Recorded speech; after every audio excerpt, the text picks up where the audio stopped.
Hi there again. This is video number 2. I'm going to go through another document here with you. This one is called the Phoneme Grapheme Dictionary is kind of what we call it.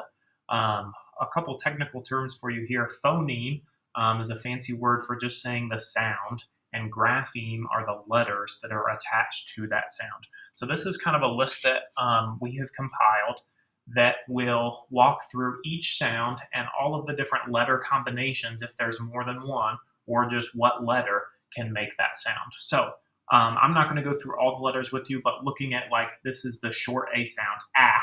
The only letter that can make that sound when it's written is the letter A, like in the word cat.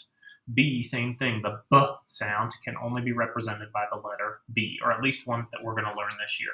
So this little dictionary, this page here has any different sounds, the phonemes, and also the graphemes that we're going to learn, so ways to kind of represent that sound when we're writing or when we're reading. So these are all ones that we'll see at some point this year, and this resource is going to be really important for our high frequency words this year. For those of you who have older kids, those can also be called sight words. So you may be familiar in the past that we've called them sight words. This year we're going to go with the name high frequency words, words that are appearing often in high frequency in different text.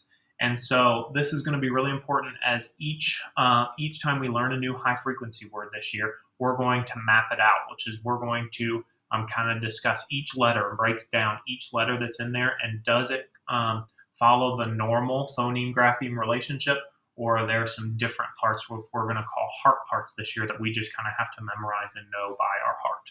So as you look through the short vowels and normal vowels here, lots of the regular letters can be lots of the regular sounds, can be represented by one letter. G can only be the letter G, like in game. But we have ones like the letter F. The F sound is F. We can represent that by the letter F, as in fox, but it could also be the digraph PH, like in phone, and then having the double F at the end as well. So instead of just one F, this one has a double if it comes at the end, like in cliff.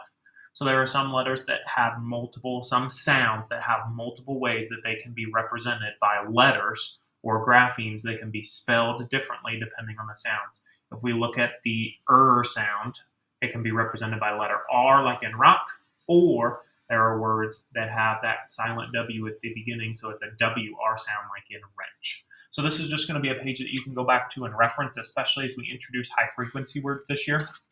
On the back side is our long vowels. When we get to long vowels and talking about the AA sound or the II sound, there are the main way that we're going to teach is magic E, A blank E. The silent E, the magic E that's at the end, makes the long vowel say its name.